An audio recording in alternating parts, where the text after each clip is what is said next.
Well, good evening, everybody. Can you hear me? Can you guys hear me out there? Okay, good. My name is David Ronka. I'm the Director of Encoding Technologies here at Netflix. I want to thank everybody for coming out to our first open house on royalty-free encodecs, or royalty-free video encoding. Probably not going to be the last.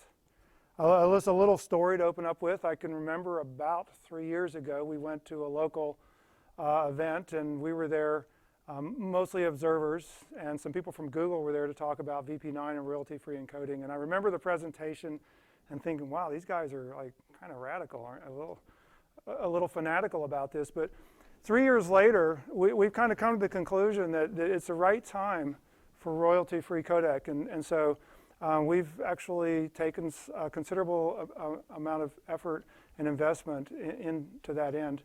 Largely because of this big cloud of uncertainty around royalty structures for modern video codecs. And it just seems to be getting worse and worse generation by generation. And so we're excited about VP9, and we're also excited about the AV1 AOM work, believing that like the web, which is thriving in a royalty-free model, we believe it's a time where video can also thrive in a royalty-free model. And AOM is going to allow us to test that hypothesis.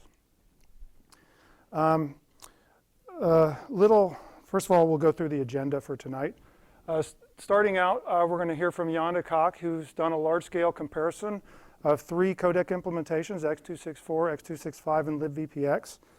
After that, we'll have Yannis Katsivanidis talking about some opportunities for improving VP9 or libVPX for improving the quality for the OTT use case.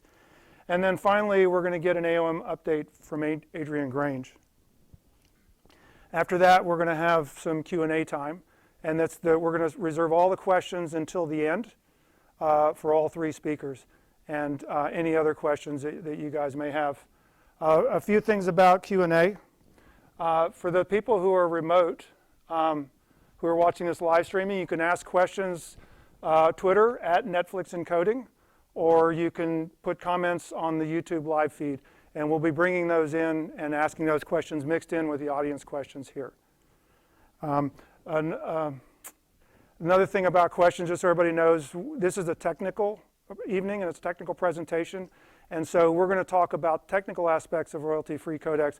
We're not going to talk about IP aspects. We have no lawyers up here, and so if people do ask questions about IP, I'm simply going to defer them and stick with the technical side of the conversation. With that, I want to introduce Ann Aaron, who's going to moderate the speakers. Ann is the Director of Video Algorithms at Netflix. She has a PhD in electrical engineering from Stanford with specialties in video compression, image processing, and video algorithms. And at Netflix, she's learned how to do all these at a very large scale. She joined Netflix in 2011, and she is one of the Encoding Technologies founding members. And her favorite show on Netflix is BoJack Horseman.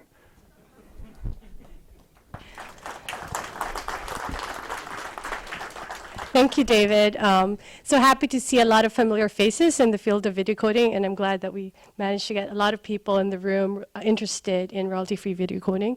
So I'll be introducing the speakers. Our first speaker is Jan de Kock. He's a senior research scientist at Netflix. He is originally from Belgium, and we convinced him to move from his assistant professorship position at Ghent University to join the video algorithms team here in the Bay Area. He has a PhD from Ghent University, where his research focused on transcoding.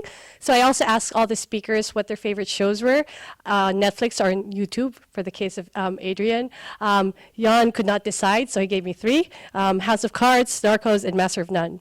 Jan will be speaking to us today about our recent work on a large-scale comparison, comparing practical codecs, that is X264, X265, and VP9. Welcome, Jan.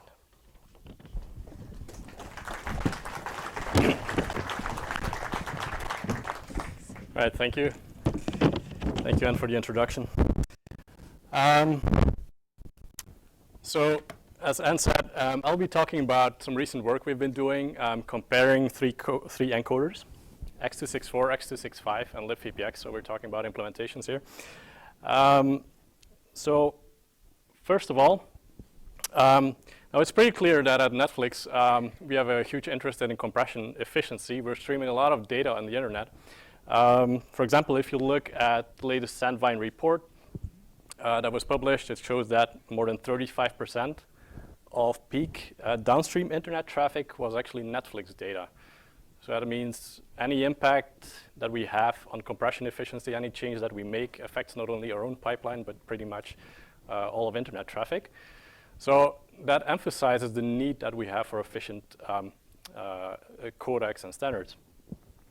Now, why are we actually doing these comparison tests? So there have been comparisons in the past. People have been looking at compression efficiency. Well, there's a couple of reasons.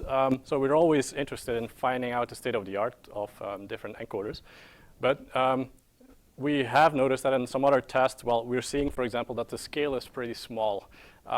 Typically, you see a lot of the same sequences, which I sometimes refer to as the Foreman disease. I can mention Foreman probably for this audience. So pretty much people are using similar sequences. Now we're using sequences up to 1080p, but typically it's the same set of about 10 to 20 sequences.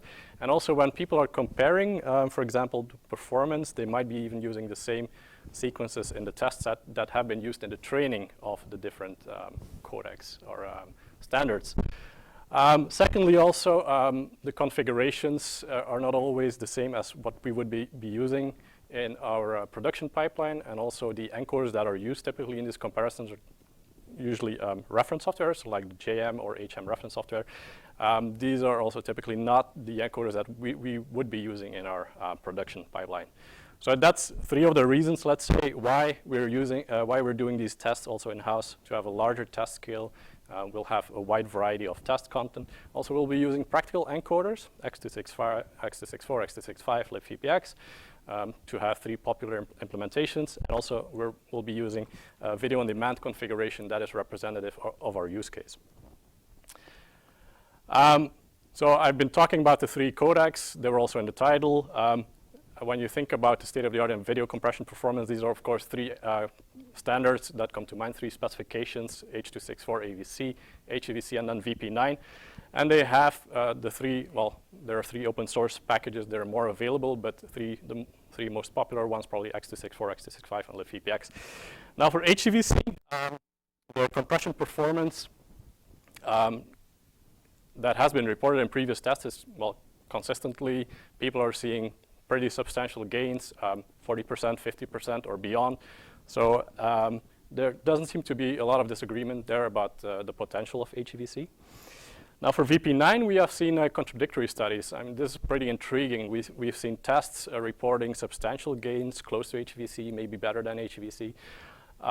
Some studies, on the other hand, reported losses compared to AVC even. So, I mean, this was at least intriguing, and we wanted to find out what the actual status is of the specifications, and in particular of these three implementations. So I'll take a couple of minutes to look at the test methodology that we've used. First of all, we wanted to run things at scale.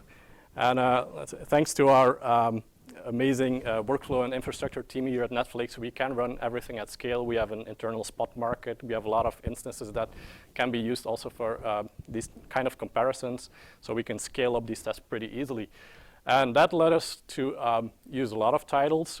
When I say title, that means either a full-length, this could be a movie, or this could be an episode of a show. So we started from 500 different titles. And from each of these titles, we sampled 10 12-second clips. So in total, we have 5,000 12-second clips. We made sure to include different genres, also to include animation, which is often lacking in comparisons. We are streaming a lot of animation. A lot of kids are watching, but also, I mean, not only kids are watching animation. There's a lot of anime. There's adult sitcoms. There's BoJack Horseman, which was already mentioned, is pretty popular. So we wanted to have a good spread in the genres and also in spatial and temporal information. So you have definitions for spatial and temporal information. You can measure that for each of the clips. And then what we noticed is that we got a pretty good spread and a pretty good representation of our overall catalog. In total, that gave us a test set of about 1.5 million frames. Also sample.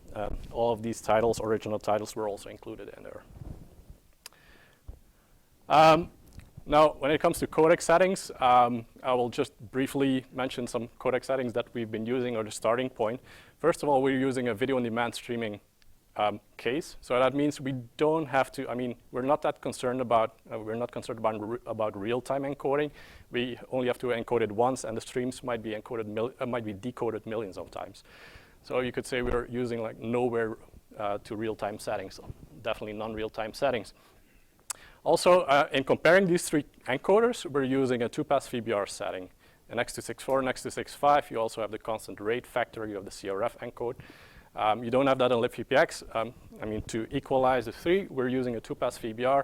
For us, it's also relevant because, we have certain constraints when it comes to devices and so on that they have to, be capped to certain bit rates. Also, to have a compromise in the adaptive streaming keyframe interval, the random access, we selected the 4-second length. Now, in broadcasting scenarios, I can imagine that people would be using a shorter keyframe interval. Here, 4 seconds is pretty representative of what we would be using. And then the output resolutions. Also, we have to pick a couple of resolutions. We have sources in 1080p. We have sources at 4K. For the 1080p sources, we use 3 output resolutions: 360p, 720p, and 1080p. And then for the 4K sources, we also encode it at that resolution again. And to make it a bit more challenging for our infrastructure team, we ran everything single-threaded. So we didn't want to have any impact of multi-threading approaches. So we didn't use any slicing, wavefront parallel processing, or tiling. So that means that the runtime of all of these encodes is pretty long, but it also means that the rate distortion performance is not affected. And also, we are using, I'm just mentioning the starting point here of the different settings. We will be publishing also a tech blog on this later, which will have more details on the settings. There's also a paper out which contains more details. But we started for X264 and X265 from the placebo settings, so pretty high complexity. We did make some changes, extend the motion search range, and so on. We made a couple of other settings that we thought led to a good trade-off. And for libVPX, we also chose the slowest setting, so that is the best setting. And in all cases, we're encoding at 8 bits, so this is all 8-bit 420 encoded streams. So AVC high, HEVC main, and VP9 profile 0. And then, okay, these were like general settings that we used in all cases, but then we also decided, we had a lot of conversations about it. Should we use PSNR tuning? Because in a lot of comparisons, what is done is, this is also done in standardization. You're tweaking for PSNR, and you're measuring BD rates based on PSNR. So we wanted to make sure also that we have a good, comparison there. So at least we wanted to have this PSNR tuned configuration in there. So it's kind of a traditional rate distortion performance.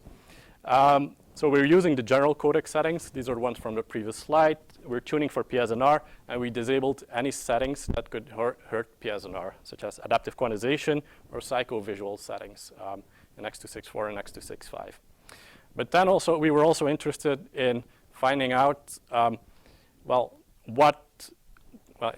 to what extent visual quality could benefit of these settings, such as adaptive quantization and psychovisual optimizations.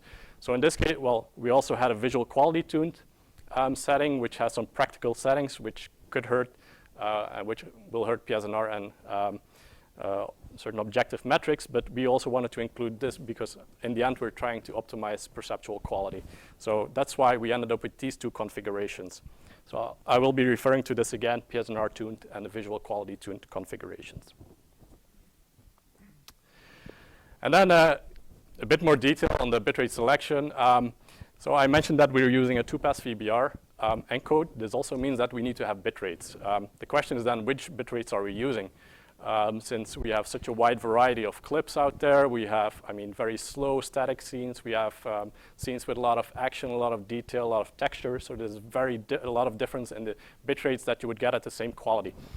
So what we decided to do is, and that makes it made it even more challenging, is to use this 3-pass encoding procedure, where we do a pre-encode a pre-encode at certain QP settings. For X264, X265, we use the CRF encode. So we ran all these clips through a first encoding pass, which led to an intermediate encode with a certain bit rate.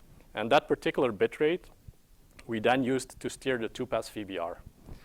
So that's the 3-pass, well, let's say content adaptive 3-pass procedure that we used. Now, which QP values or which CRF values do we need then for VP9 or libVPX? We used constant QP settings. We ended up with these values. So we were tweaking the values, making sure that there's enough overlap in the quality ranges. Of course, the overlap in the quality ranges will never be 100%, but we try to balance this pretty well. And in the end, we ended up with these 8 values. So it's a pretty wide span of QP values, ranging from very high quality to very low quality. A lot of applications will be situated more in the middle.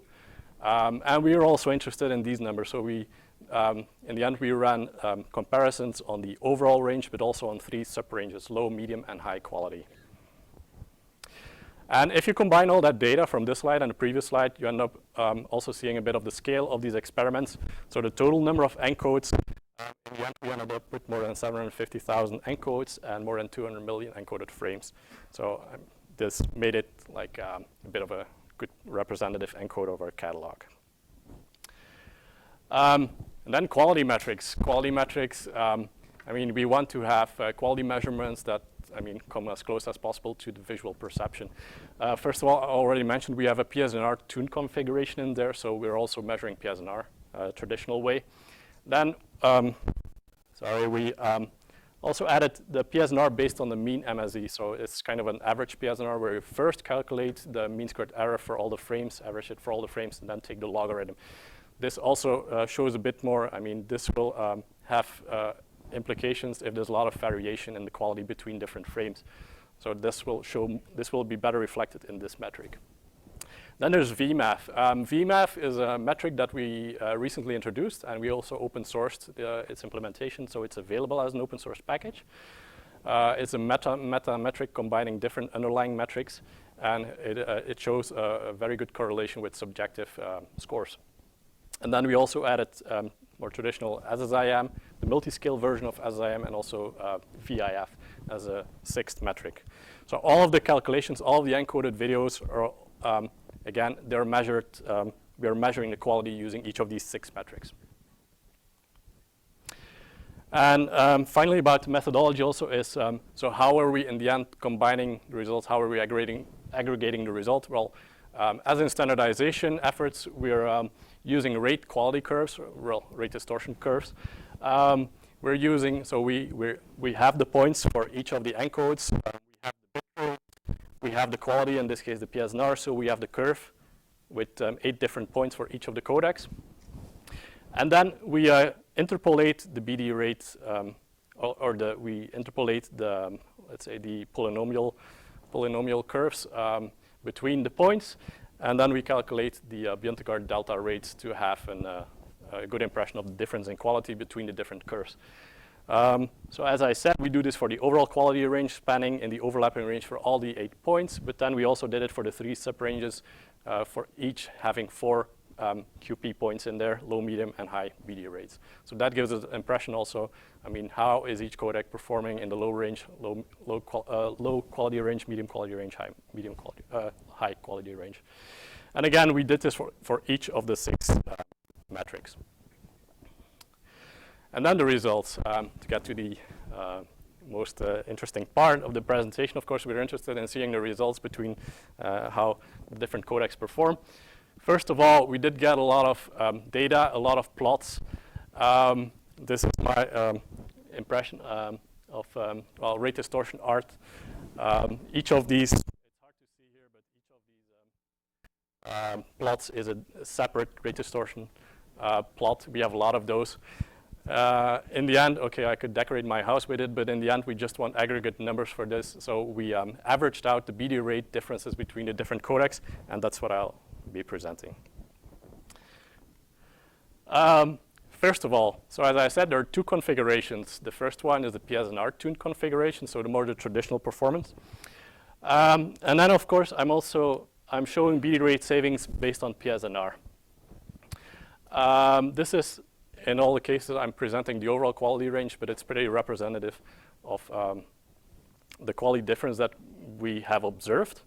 And what we're seeing is that, so these are 4 resolutions, 360p, 720p, 1080, and then 4K, is that at the lowest resolution, so we're seeing, when you compare X265 versus X264, we're seeing about 30% gains. So the higher, the better, of course. These are the BD rate savings, the average BD rate savings. So we're seeing about 30%. For libVPX, we're seeing about 22%. So there's a bit of a gap there. This is the direct comparison using arithmetic averaging of all the BD rate differences. Now, when we go towards higher resolutions, we're seeing that the gap gets smaller and smaller, up to a point where they're really close to each other. And when you do the, direct comparison, you see some, the effect also of arithmetic averaging, where you see a small 2.5% difference, but if you average over X264, they're very close to each other. So here it seems that libVPX is quite a challenger for X265. And then let's take a look at a different metric. So this is, again, the average BD rate savings, but based on VMAF. What we see here is pretty consistent with the previous slide, about 30% at the lowest resolution gains for X265, 23% for libVPX. Also at the high resolutions, we see that the gap narrows and becomes really, really small. But then let's go to the visual quality tune configuration, and this is a bit more tricky. Of course, we have several options in there. We choose adaptive. We're using adaptive quantization. We're using psychovisual options.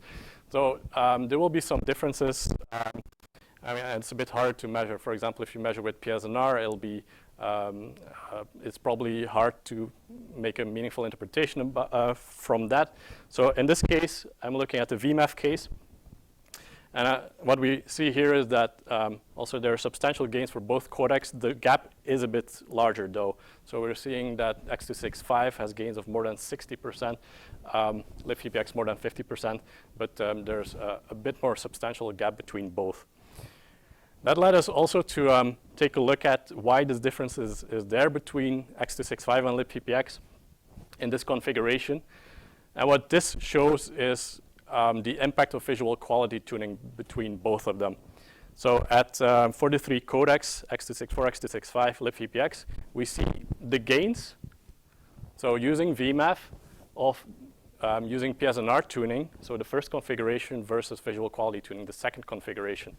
So we're seeing that there's a substantial gap between both. So objectively measured with VMAF, we're seeing that there's a pretty substantial difference between the two configurations. And of course, what we are interested in is also making sure that this is reflected subjectively, that despite this large difference in objective metrics, even for VMAF, that we're still seeing subjective gains there. And this was pretty consistent also about across different metrics. So we were seeing quite large gaps there in all metrics. Okay, so that brings me to the conclusions, and that's, I think we can all agree that both X265 and libVPX provide substantial gains over X264 with gains of 40 to 50% at 1080p, but for 4K even above 50%. And at the highest resolutions, the performance of both is comparable. So definitely for the PSNR tuned case. But then if we look at lower resolutions and for the visual quality tuned configuration, there is a larger gap between both. And as I showed in the previous slide, there's a substantial impact of using psychovisual options and adaptive quantization. So we want to make sure, of course, that despite this gap, we are seeing perceptual improvements. Okay, so if you're interested in more results, there's an SPIE publication that we recently published. It's available online. It contains more details, also split up between the results, and also pretty soon, probably by the end of next week, we'll be publishing a Netflix tech block article containing more results, including the 4K results and more information about all the settings. So that pretty much sums it up. Thank you. And, yeah. Thank you. Thank you, Jan. The next speaker is Yannis Katsavonidis, who is a senior research scientist from the video algorithms team. Prior to Netflix, he was an associate professor at the University of Thessaly in Greece. And before that, he worked at various companies all over the world, including Shanghai and an underground laboratory in Italy. For those who know him, you may not know that he's a classically trained pianist and violinist. So if you want to hear him play the piano or violin, do ask him afterwards. His favorite show is Breaking Bad. So he also has a PhD from University of Southern California. So we heard Jan talk about the current state of some practical video codecs. So next, Janis is going to talk about specifically investigations that he did on VP9 and areas for potential improvement. Welcome, Janis. Thank you. Thank you. Thank you, Anne. Thank you all for being here. As Anne mentioned, I'm actually going to take it from the point that Jan left. So Jan gave the big picture and the differences between X264, HEVC, or I should say X265 and libVPX. I will try to show you how one can work within libVPX and VP9 to make it better. So this is the outline of my talk. I'll give you a motivation of why I did what I did, and then what was the specific VP9 encoder configuration, followed by the experimental setup, finally my results and conclusions. So the motivation. We all know that VP9 is here, it's real, it's working. So it presents an immediate opportunity for companies like Netflix to use a royalty-free codec. Furthermore, Android clients have already built-in support. So we don't need to do much except create those streams and flip the switch.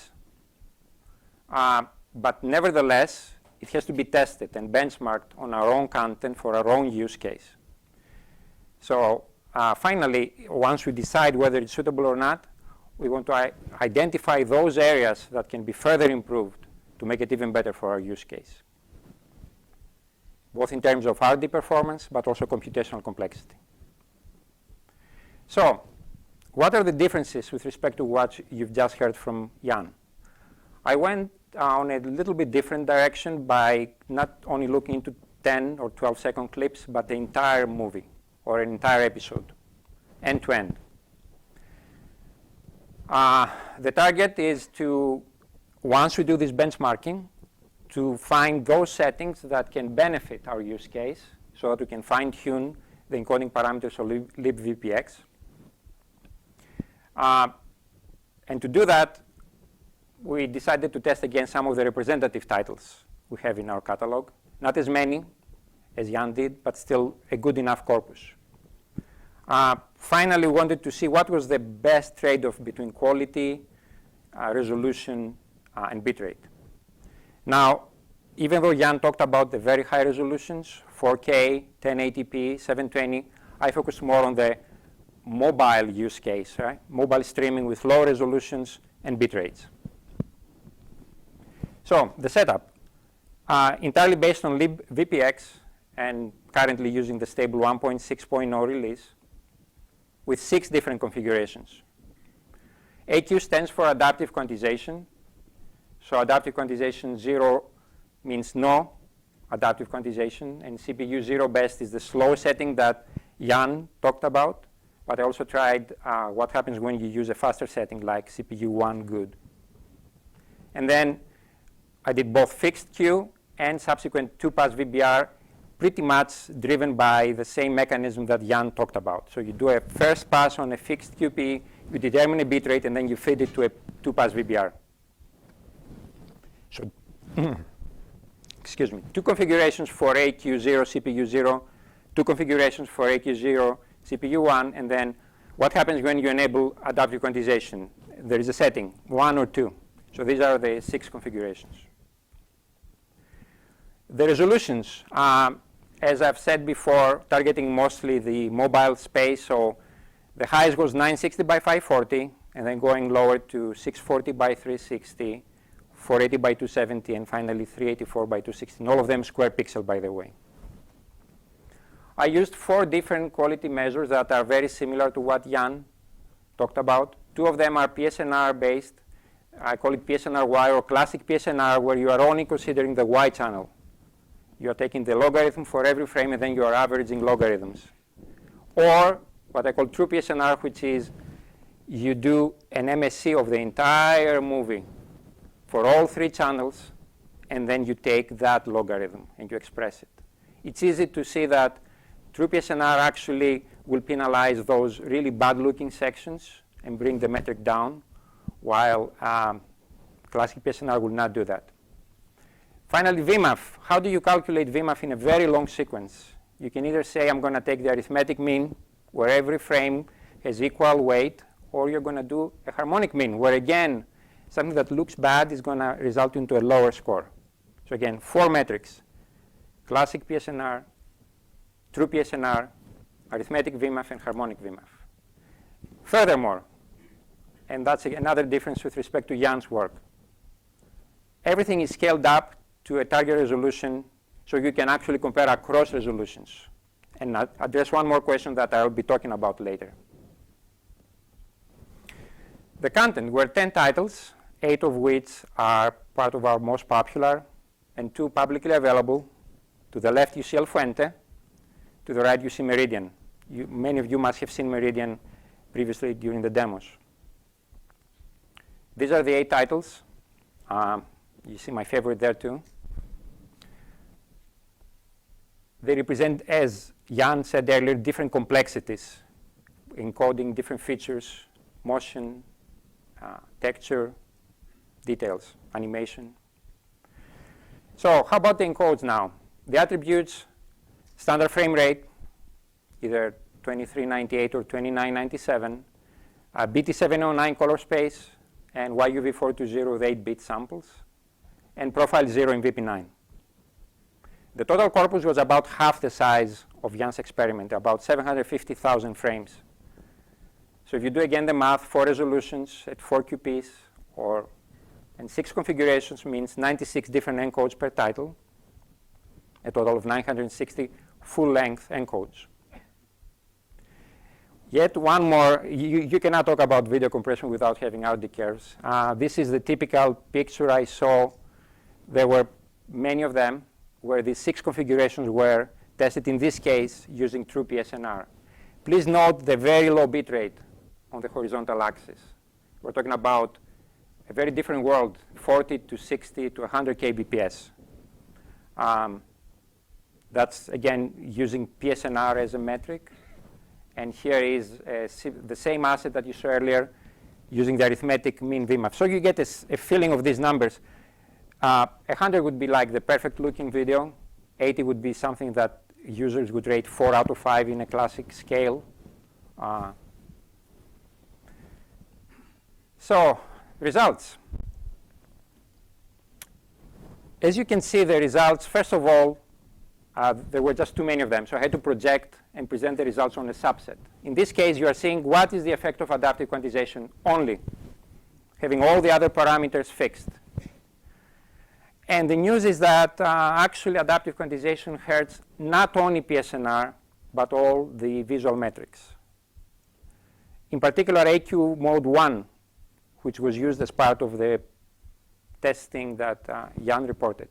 As you can see, hurts of the order of 15% in BD rate. So in other words, you can sort of gain 15% coding efficiency by not using AQ mode 1. AQ mode 2 had a much lesser effect, about 5%. Second part, what is the effect of complexity? This was very consistent. CPU 0 best, which for your information, in my testing resulted in about 6 times slower encoding, buys you about 8% BD rate gain. So one needs to know that, and if they can afford to do it like we can, we're going to use it. And again, throughout the entire test corpus and all 4 metrics saw the same level of improvement when you turned on CPU 0 best. Part 3.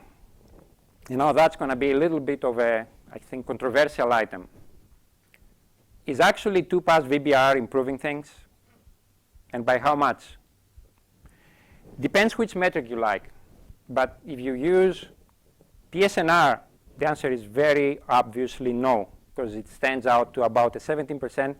Actually, you are losing efficiency when you use 2-pass VBR over fixed QP.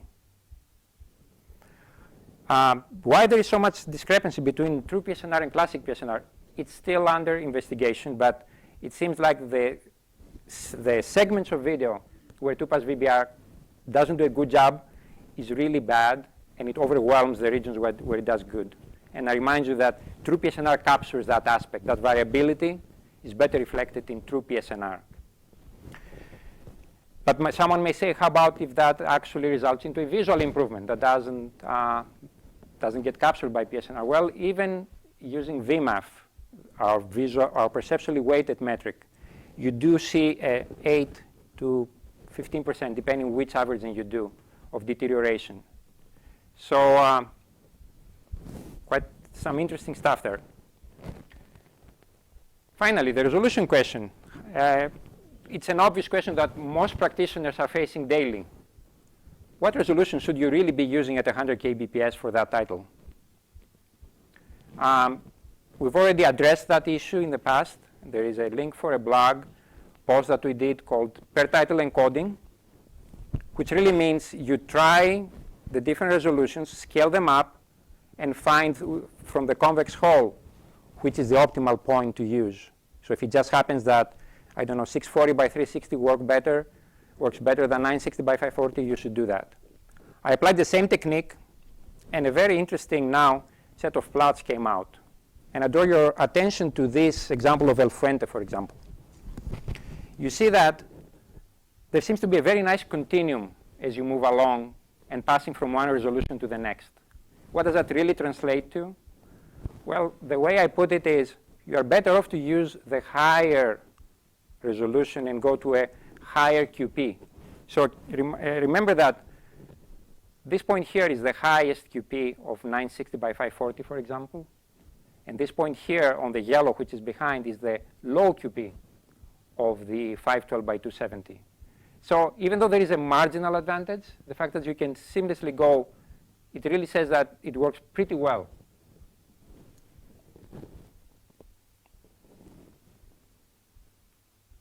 How about this case now, Meridian, our other open source title? Here you see a clear winner on the higher resolutions. You see how 960 and 640 really outperform.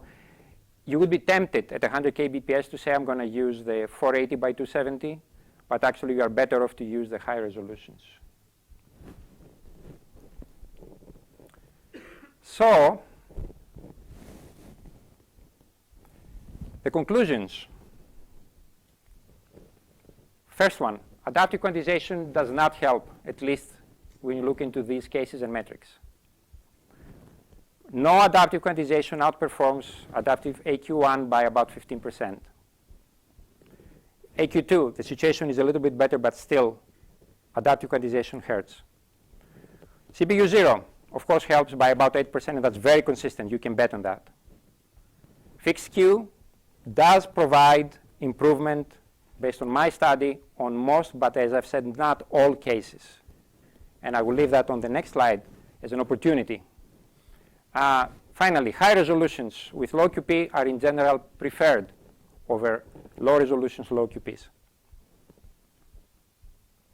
The messages are, as I've said before, turn off AQ, go to the highest CPU that you can afford based on your application. For us, offline encoding, that's not an issue.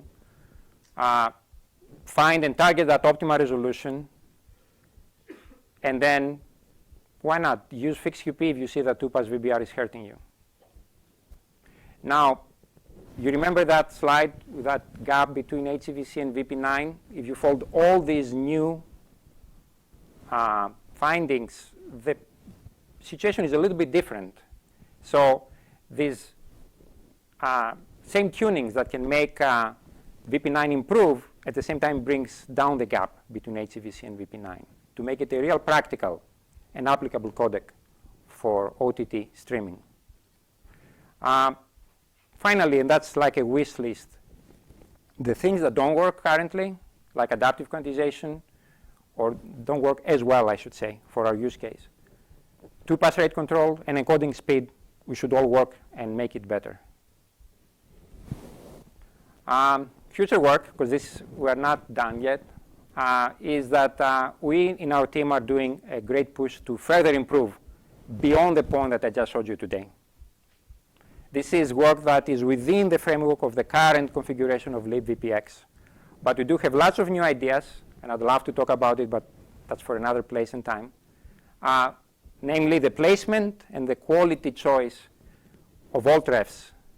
I find it to be a key point for improving further quality. The intra-frame and across-frame, of course, rate control.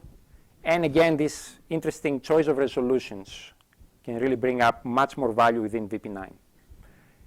Current testing, with whatever we are doing, shows an additional 10 to 15% improvement. And at the same time, we are addressing the complexity issue by trying to find ways to optimize and make it run faster.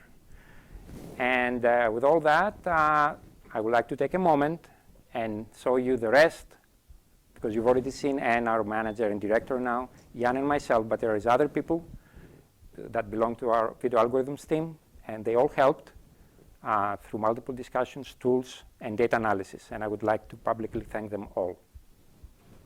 Thank you.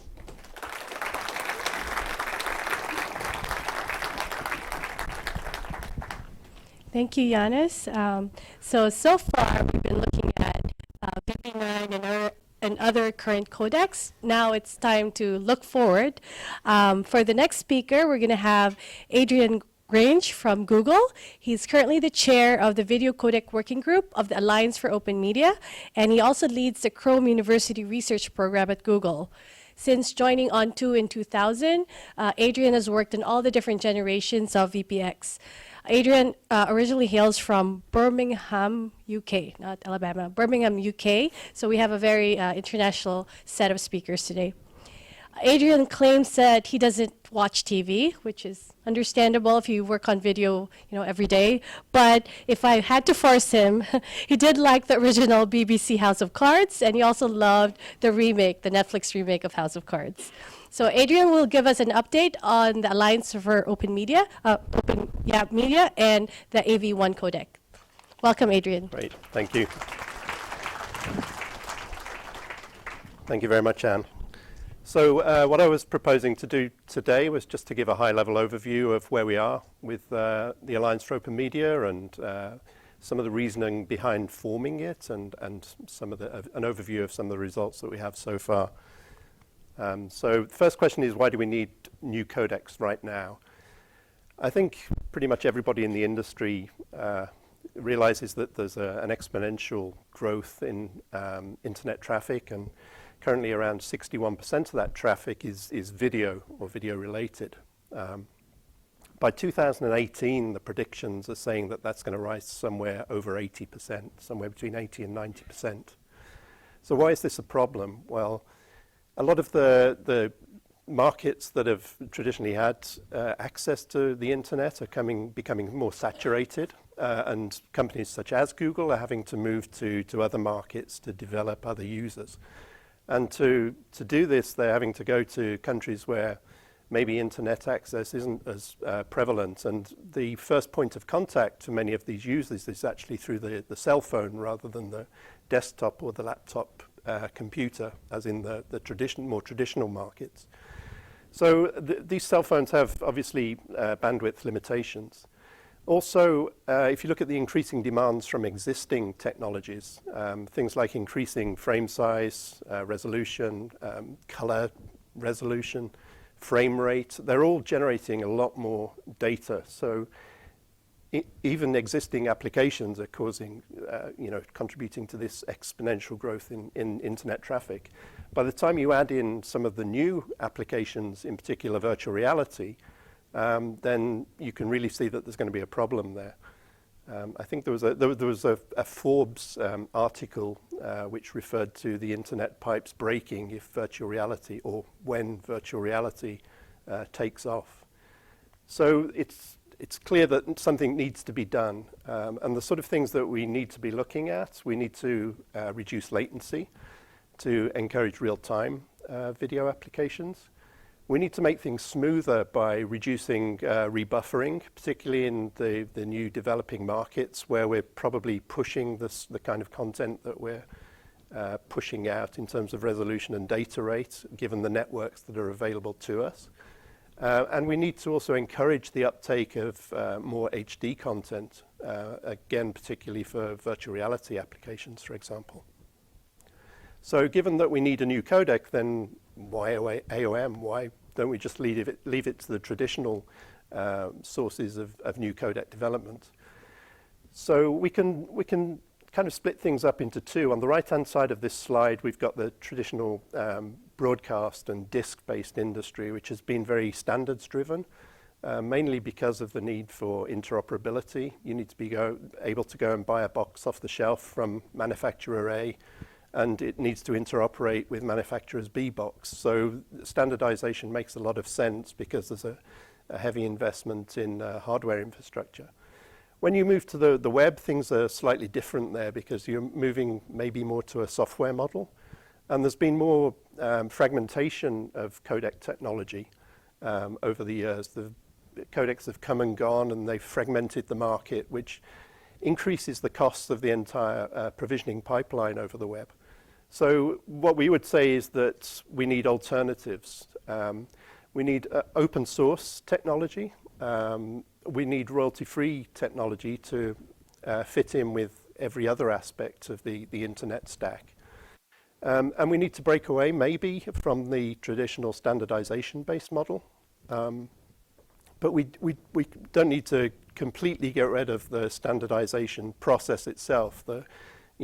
MPEG has done a phenomenal job over the last 40 years of really driving the industry, and there are obviously massive benefits to working in that way, which we would like to try and adopt the best parts of a standardization model and add our own sort of open source type development model. So referring to that standard model then, what we're seeing is that codecs come out maybe, a generation for a codec is maybe 8 to 10 years. The JVET team are, I think, opening for proposals next year and aiming to finalize the codec at the end of, or somewhere around 2021. So from the release of HEVC, that's, I think, around about 8 years or so. But as software becomes more and more, general purpose processors become more and more powerful, then software decoding becomes more and more of a possibility. So we can move to a faster development cycle and start to really bring out generations of codecs on a faster pace. And this then relates back to the first slide. We're going to need to do that to keep up with that phenomenal increase in video content on the internet. So then, given that you accept the fact that we need a new codec, and the Alliance for Open Media is a valid way of doing that, then let's move to looking at the Alliance for Open Media. So somewhere around Q3, Q4 of last year, we launched. There was great press attention. And this article that I've put up here, you probably won't be able to read it, but, oh, well, maybe you will actually. It kind of juxtaposes the open source nature of AOM with the upcoming HEVC advanced patent pool. So that's kind of the trade-off there. That's what we're trying to provide, an alternative open source framework. We accept that standards-based codecs are still going to be important, but there should be an alternative there that people can use. So the remit of AOM wasn't only for video codecs. It was really looking at the entire delivery pipeline for video and trying to look at all of the different areas to make sure that there is a viable open source alternative available. But the first project is going to be the video codec. We have a good set of companies on board. They represent the hardware device manufacturers, the content, some of the content owners, the content provision companies, people like Netflix and Google and Amazon. So we feel that we've got a good cross-section of the stakeholders in the video community. And what we want to do as we develop the codec is kind of take different views, look through different lenses at the whole development process to make sure that we're fitting all of the needs of these different groups of people. So we're in the first project, the video formats. We're looking to so we're targeting the internet. Royalty-free is obviously important. Interoperability and openness are very important. Interoperability in the sense that if we achieve our objective and get the codec out there at scale in the marketplace, then there should be no thought as to whether a device is going to be capable of decoding your content, because it's just going to be so prolific that it will be everywhere. And if you can't access the codec, then you can directly, then you can download it from somewhere. Openness is important because that kind of levels the playing field. Anybody can implement your codec, so that encourages the rollout and end usage. And then all of the other things on this slide deck really are just saying it needs to be computationally efficient. And it also needs to handle lots of different content. As we've heard today, the Netflix content is very varied, and by the time you add in things like the YouTube user-generated content, it's very important that we address all of these different types of content, and again, that's an important part of our project. The target is to achieve what all of the other codecs set out to achieve, the 50% efficiency improvement, and in our case, the baseline will be the very best VP9 and HEVC encoders because they are the current generation. We're currently targeting a delivery around first half of 2017, and thereafter what we're expecting is that as soon as we freeze the bit stream, there'll be a rapid rollout, and we'll be in a position to be able to really go to market with the technology very quickly. We came up with the innovatively named AV1, AO Media Video 1, so that's the name of our codec.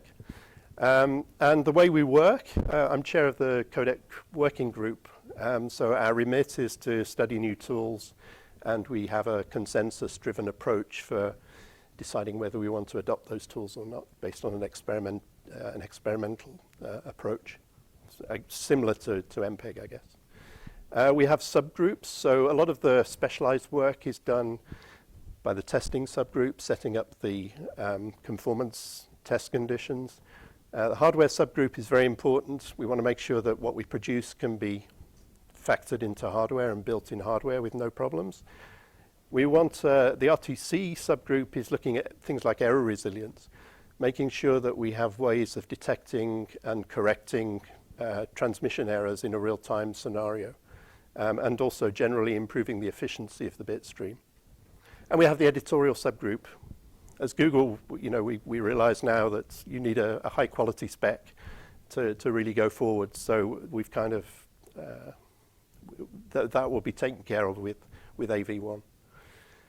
So what was the baseline? We got together for a couple of meetings earlier this year and decided to adopt a baseline which was VP9 with some bug fixes, which were basically recommendations from the hardware manufacturers that they had particular problems with, easy to fix bitstream issues, plus some new loop filters from the Thor and Dala code bases, and also the Thor perceptual quantization matrix. So that was our baseline that we're starting from. I've dropped this slide in here for if you get the slide deck afterwards, you're obviously going to go away and you're going to start hacking on this code base. So this is giving you information as to where you can download the Git repository and some of the tools that we have available. So then the code itself, it's obviously going to be available to non-members. It's an open source development.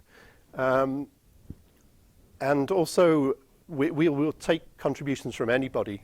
We have a CLA, so if you want to contribute to the code base, then that would be great.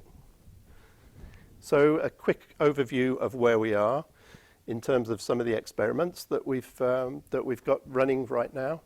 I won't go through these in too much detail, but it just gives a flavor of the sort of tools that we're looking at. So they really touch every part of the bit stream. So we have things like we're looking at the bit stream structure to reduce the structural overhead. some of the inefficiencies that we had in VP9. We're looking at, as I said earlier on, error resilience, and in particular trying to look at some ideas in tile grouping and putting in things like frame IDs and that weren't present in VP9.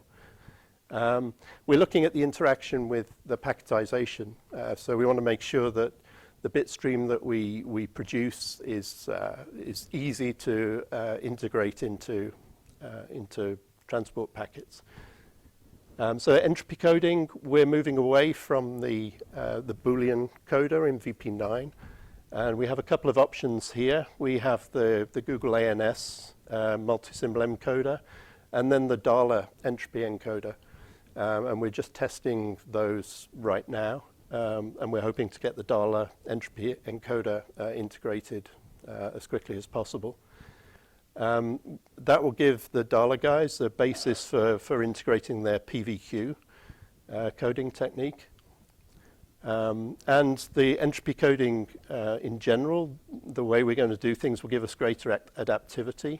It's going to allow us to be more efficient in terms of things that we put in the frame headers and the sequence headers to make it more efficient to do things like error resilience. In terms of the prediction, we're adding a lot more prediction angles, intra-prediction angles, which was maybe one of the areas that was highlighted as something that was missing from VP9 that could give us a significant improvement. In terms of inter-prediction, we have a scheme for an improved dynamic motion vector prediction model to try and improve the efficiency of our motion vector prediction. And we're going to be looking at using more reference frames. So VP9 is able to use 3 reference frames from 8 available reference buffers. And we've been investigating the use of maybe 4 or 5 reference frames to achieve some enhanced improvement. We've looked at some better interpolation filters, motion compensated interpolation filters. And finally, we're looking at what we do with sub 8x8 blocks, which we think there's room for improvement there, particularly at the lower frame sizes. In terms of the transform, we're going to be looking at, or we have an experiment running that's looking at the concept of a super transform. So a super transform is one that can encompass multiple prediction blocks. So we've removed the constraint that the transform size can only be as big as the prediction block in VP9. We've used an extended transform set, so we're looking at applying different filters horizontally and vertically in different combinations. We've looked at recursive transform in terms of how we take the residual signal and decompose it to apply a recursive transform to it to gain efficiency. And we've also looked at some adaptive scan order work, which was something we looked at in one of our own our older VPX codecs, but we're doing some more work in that area, and we're seeing some good gains. Quantization, as I said, we've got the nonlinear quantization scheme from Cisco that's currently in the code base. And the 2 loop filters, one from Dala and one from Thor. We're also recognizing the need to put some better tools in there to handle screen coding, screen content coding. So things like the palette-based coding scheme and the step transform, and also the incorporation of a non-transform mode. And then one of the other things we're looking at within the hardware and the RTC subgroups is what we should do about defining profiles. We're trying to put in place an initial idea on what the profile should be early on, so that we can get some idea as we go along as to what we should do in terms of allocating tools to those profiles, or how we want to handle the definition of profiles in general. So finally, I thought I'd give just a kind of an overview of the current status of where we are. So the way that we're working is we've got our reference code base. Developers, as they think up new ideas, implement experiments in the code base. And we test the experiments, we generate test results, and then it goes through a review process to decide whether the consensus is to accept or reject. So we currently have lots of experiments in the code base, and in general, we're getting a performance improvement, and this is in PSNR and SSIM terms, of somewhere around 25 to 30% with all the tools that we have available to us. And the other thing that we're having to do at some point in time in the very near future is we need to reduce the complexity of some of the tools that are in the code base right now. So that's another strand of work that's being carried out. And that's it. Thank you.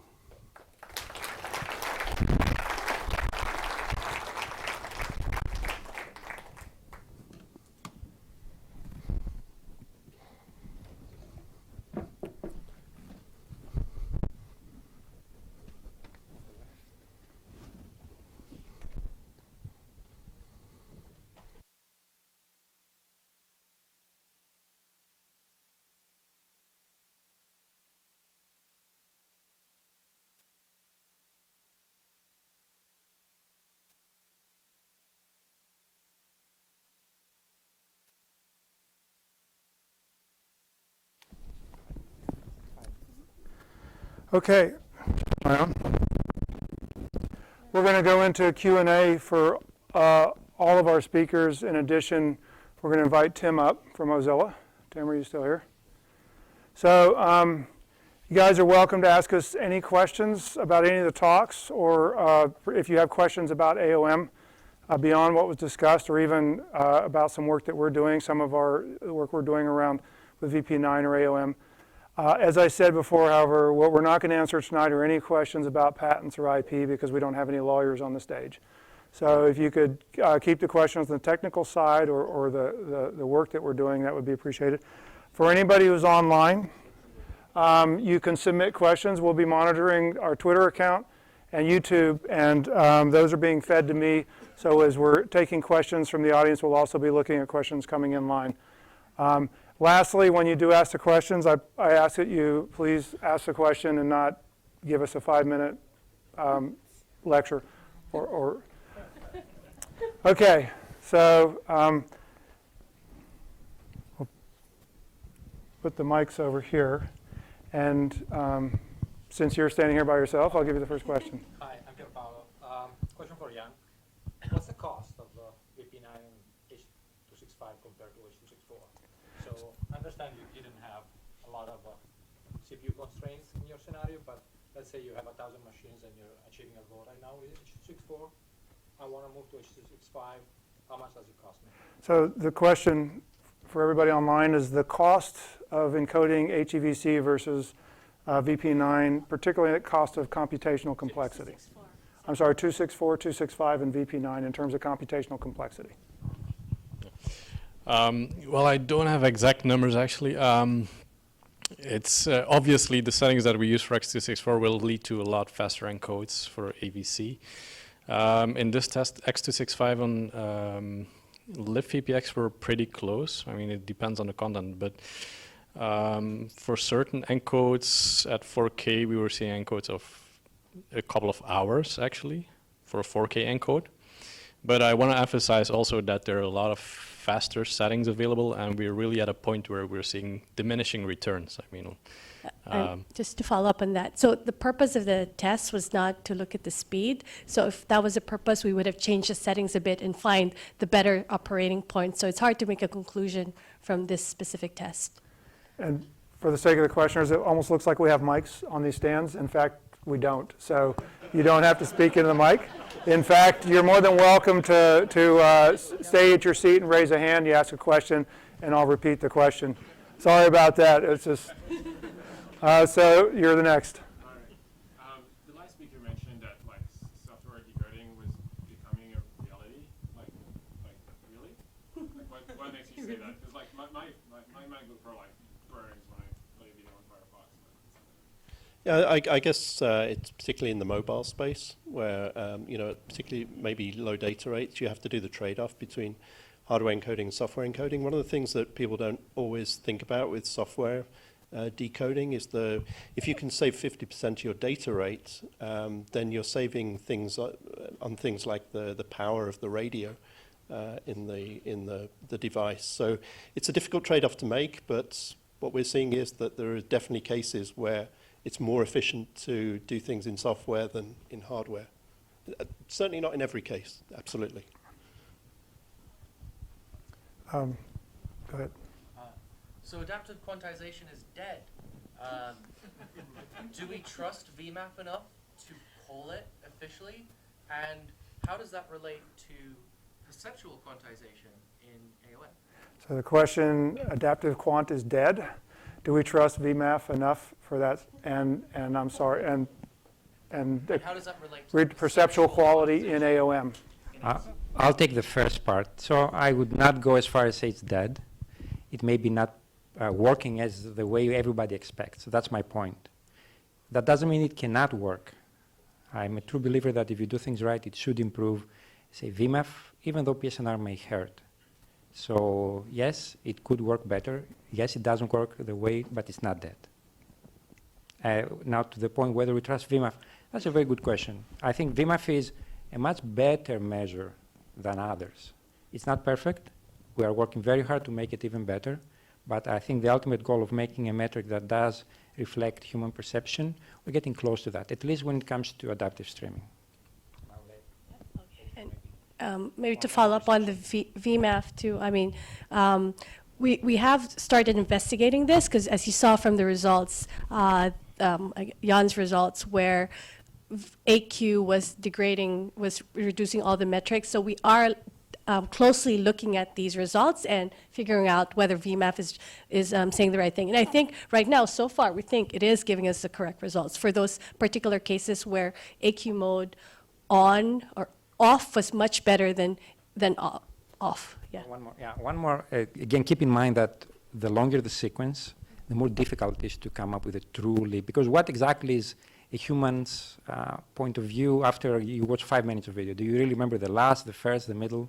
So it's also a philosophical question, right? But again, I've seen that different temporal pooling of VMAF scores, like I mentioned the harmonic mean, not just the average, can really give you very good insight. I think in terms of the perceptual coding experiment we have in AOM, it's early days. We don't really have results yet on that. It's an experiment that it's coming from the Thor code base and going into the VP9 code base. So there's still work to be done there to fine tune it. So the jury's out on that one as far as AOM is concerned right now. Yeah, just to follow up on that a little bit, we're also working on integrating the perceptual vector quantization from DALA, which incorporates adaptive quantization without signaling as one of its features. And so we've certainly observed very good visual results with that in DALA. So if one of the important things that I think you have to take into consideration when you develop a tool like that is also how you actually make decisions on things like, how you pick your block sizes and things and various things of that nature. And I think so just having the bitstream feature is one thing, but also making the encoder smart enough to use it correctly is another area that we need to work on. Okay. Regarding the VP9 experiments and optimization, I think I remember you said that you are targeting like mobile resolutions and display use cases. But from what I understand, I think the VMAF metric is trained on like a lean back experience with a big screen and things like that. So did you need to kind of rescale or adjust for that? So the question for Giannis, his experiments were done on mobile resolutions, but with VMAF, if the data was tuned for the living room big screen experience, then how do we actually get the results from VMAF that would correlate correctly to a mobile experience? Actually, this is a very good question. We also acknowledge the fact that there is a parameter tuning in obtaining the training data and calibrating VMAF. So one of the rationales for me to use the scaled version is that I didn't use the 360. I went to the highest that my corpus allowed. Having said that, we are internally working to have what we, can I use the term VMAF Plus, which will have exactly what you mentioned, essentially a training and model and a customization for the mobile case. And then I think that would be much more appropriate. So just wanted to mention, yeah, Z started a project over the summer where we actually did gather a bunch of training data on mobile viewing, and hopefully that will solve this problem. So, because we really acknowledge that too.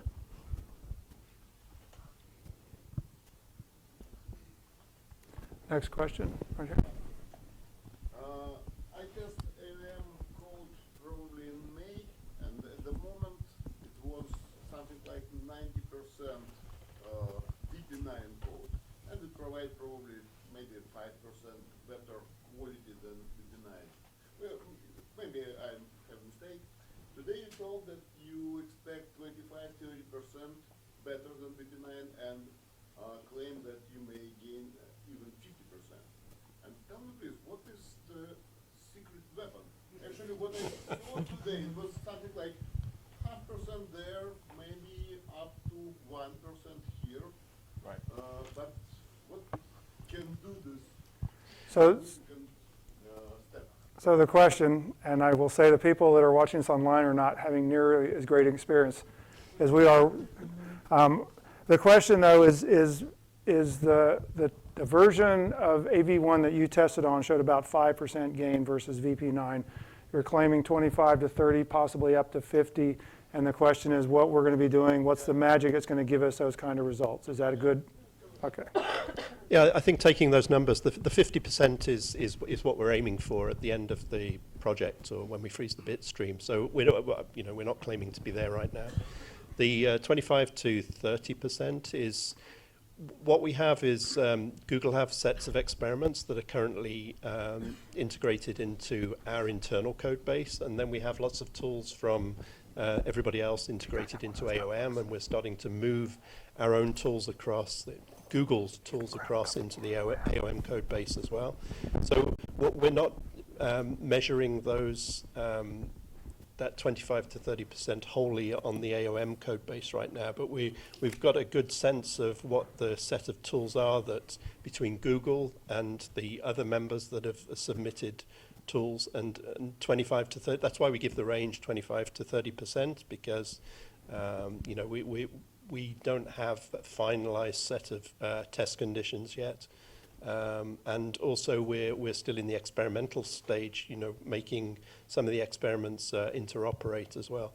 So the 25 to 30% is some of the runs that we've done on different sets of content. So it's kind of an indicative idea of where we are right now. If you took the code base in May and didn't turn on all of the experiments, for example, then you may not have seen much of a difference to VP9. Actually, I trust in your results. That's good to hear. Yeah, no, I'm happy to explain it. I think it's a valid point, and what we're trying to do is to move to a position where we're reporting our results in a more streamlined way.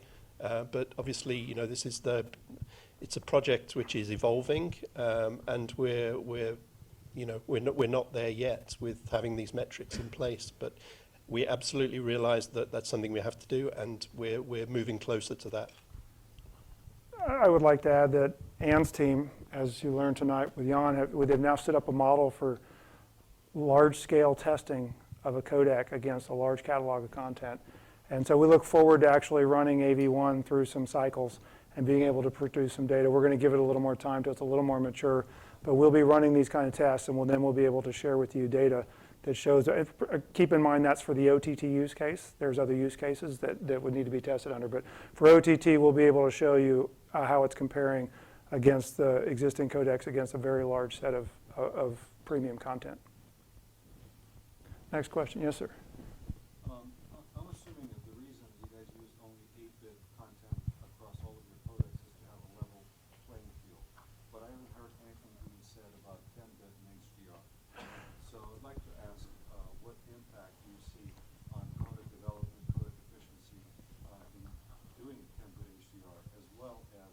you see that proliferating, or is 8-bit going to stay as the main usage?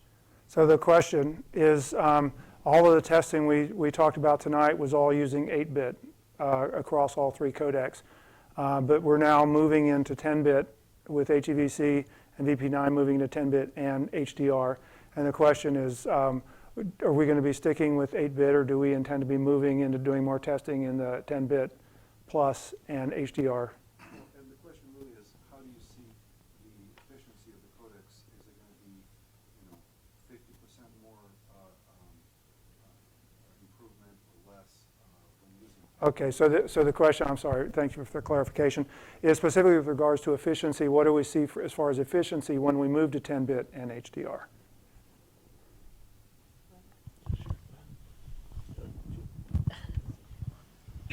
So we do use 10-bit for our HEVC, for our 4K streams right now, so we think that is definitely important.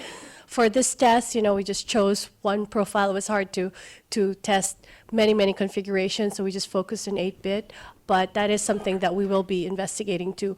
I don't see any reason why the results are going to be much different. Jan, maybe you can, that's my guesstimate. I don't think it's going to be much different, 10-bit versus 8-bit. Yeah, I think that's a good guesstimate actually.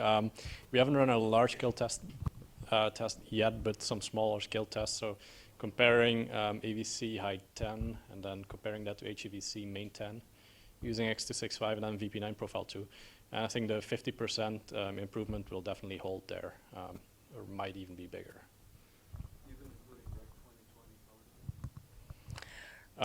We don't have enough content, I guess, to do that large scale for Rec 2020. But yeah, it's hard for us to guess for Rec 2020. Yes, sir. Yes. So I was curious, similarly, did you try anything on 6K or 8K? Okay, so the question is, have we done any tests on 6K or 8K content? No. It's a short answer. I might have missed this. What's the timeline for AV1? The question is, what is the timeline for AV1? Timeline, we're targeting the first half of 2017. I'm going to go this way, all the way. I was hoping you could maybe speak to the steps that you're taking to reduce the risk in this for AV1 in first generation decoder implementations, correctness, performance, and then maybe talk about the confidence level you have in that. So the question is the steps that are being taken to reduce the risk in the first generation AV1 decoder, hardware decoder, as far as correctness, conformance, and the steps that are being taken to make sure that that first generation is implemented well. And that's an important question because we'd hate to be stuck with a bunch of mistakes for the next 10 years, life of the codec. So as I said in the presentation there, we have the hardware subgroup. We have some good hardware companies in the alliance with lots of experience of implementing codecs in general and VP9 in particular. So one of the benefits of adopting the VP9 baseline was they were all familiar with the starting point. So they're all able to jump in on tools, and we have a process where we redirect that as soon as somebody submits a patch, it goes through code review. Once it gets the okay from the code review, it goes to the hardware team, and the hardware team are all over it. They're trying to implement it and to estimate the complexity, to pick up on any problems that they have with the implementation, and then they feed back information to the developers and work with the developers to modify the tool so it becomes a lot more amenable to a really good hardware implementation. On top of that, as the process develops, then we'll obviously have to develop things like test vectors and test material that gives a comprehensive overview of exactly how the hardware is conforming to the document that we're going to create, the standards document. So we realized that that's a critical piece of the jigsaw, and hopefully the process will make sure that that happens.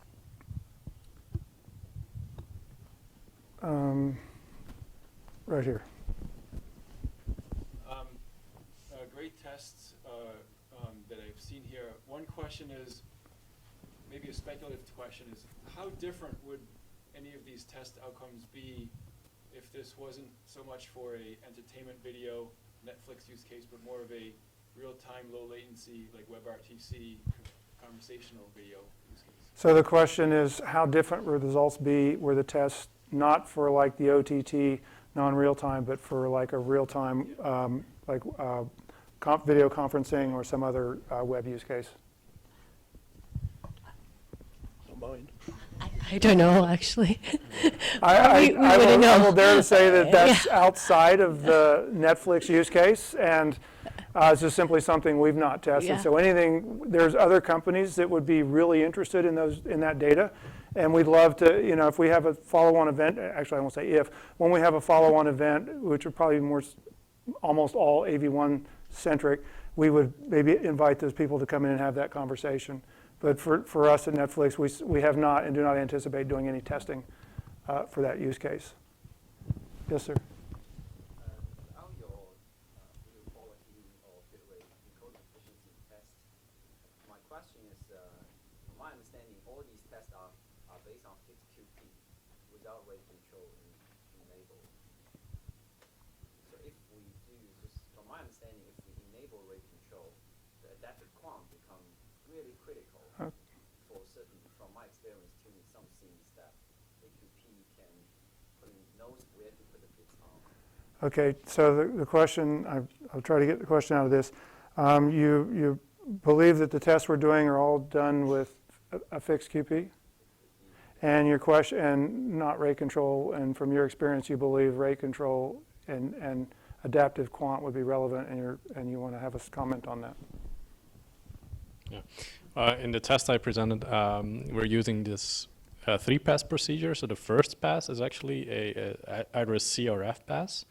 So it's also not fixed QP, or a constant QP. So in the case of libVPX, the first pass is constant QP, but the final encodes, so the second and third pass are always a 2-pass rate controlled encode. So we are actually using rate control in all the final encodes. So all the results you are seeing have rate control in there, 2-pass rate control. Yeah, and actually, I'm sorry that somehow the point got missed. That's one of the key points that I tried to make. I tried both fixed Q versus 2-pass. And the maybe surprising result, actually fixed Q worked better. Yes? Curious what the methodology is on recipe selection for like these large-scale encoding tests. And I think you said a blog post will come out to say what recipes were used, but the methodology for deriving the recipes for a large-scale experiment. So the question is, how do we select the recipes that we're using in these large-scale comparison tests? Yeah. Well, for a lot of settings, so we don't have too many constraints. So that enabled us to start from the very high complexity settings, or the placebo settings for X264 and X265. And we made a couple of refinements there. We tried to make a trade-off. We could have added even more reference frames, for example. But we made a trade-off between reference frames and a motion estimation search range. And we did that also with smaller scale testing. And then, all of the settings were chosen to a point where actually you see diminishing returns. For example, I could have doubled the number of reference frames, but it would have multiplied the encoding time with maybe less than 0.5% difference in all the results. So it's like starting from all these very high complexity settings, but there's a point where it doesn't make sense anymore to add even more complexity. So if you look at the paper or the tech blog that's coming out, you'll see that there's some small increases in settings that you could use, but they would lead to very small gains, we believe. So. And as far as the tech blog, we have a Twitter page up now. That was in the invite. So if you follow us on Twitter when we post a new blog, you'll get a notification through there. Next question is right here. I have a question. It seems you average the results with undercurrent numbers, which is not always a very reliable approach because you're ignoring bit rates. Like, let's say 10% for a 10 megabit per second video versus 20% for 1 kilobit or 10 kilobits of video for something. Okay, is a very big difference in terms of numbers, but when you average them, okay, the 20% would actually spike the performance did you actually try to cluster your, let's say, results and compute more realistic averages? I believe it applies to both your experiments. So the question with regards to the bit rates, the measured bit rates, did we try to cluster the results and based on characteristics or based on bit rates? cluster the results to get more reliable data? Well, we didn't do any clustering there. We did split up the PD rate measurements. So we have the overall range, we have the low, medium, high ranges. So there's in some sense we're seeing similar gains in a lot of test clips, but I mean the number of clips we use there is so large. I mean it's something extra we could add to the data. One thing is also that we saw is that arithmetic averaging. Also, you see, if you do the direct comparison, you see some differences there. Geometric averaging could also help there too. I mean, but a clustering like you said there, that's not something that. So we clustered in terms of quality levels in some way, not bit rate. So in one of Jan's graphs, he has the low, medium, high. And so that's a clustering in terms of quality points, assuming that the QPs give the same quality.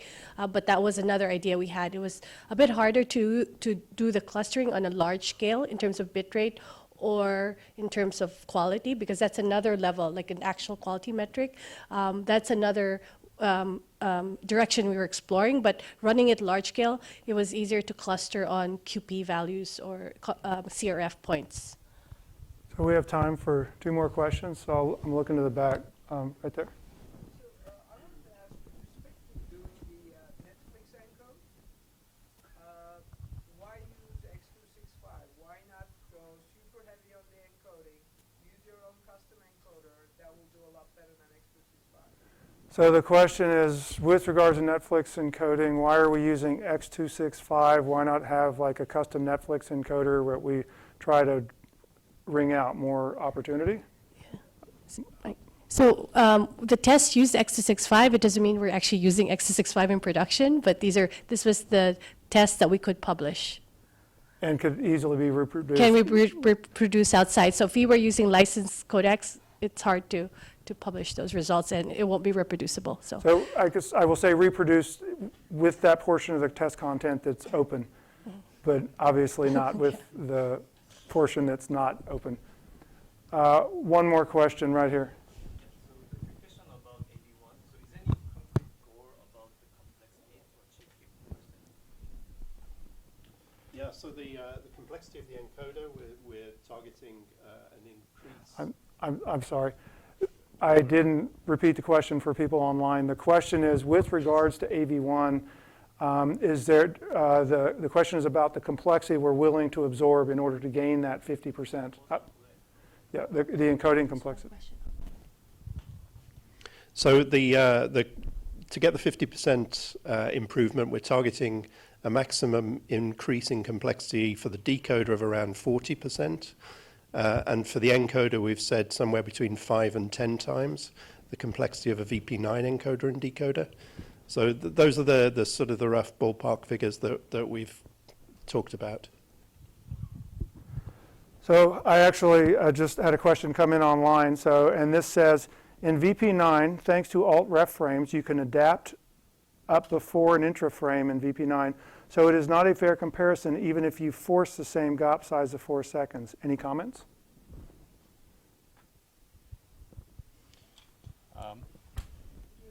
Giannis, Adrian, if you could pass the mic down. Or. Well, Jan can talk to that, but when you're comparing codecs, as long as you keep the same gap structure, it is a fair comparison, right? But for my VP9 tests and also for targeting lower resolutions and bit rates, I went to a 10-second gap, which actually will, take more. I can say the influence of iframes gets really reduced at that point. Okay, we're about out of time. We do have 30 minutes left on the schedule for social time, beer, wine, Q&A. Also, we're going to have. We have 2 demo stations out. One is our open HDR test content.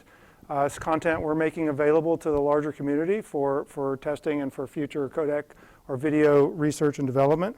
The second one is it's an internal tool called NMDB, which is computer vision at scale. Those are both in the back by the water fountain. Just a couple takeaways.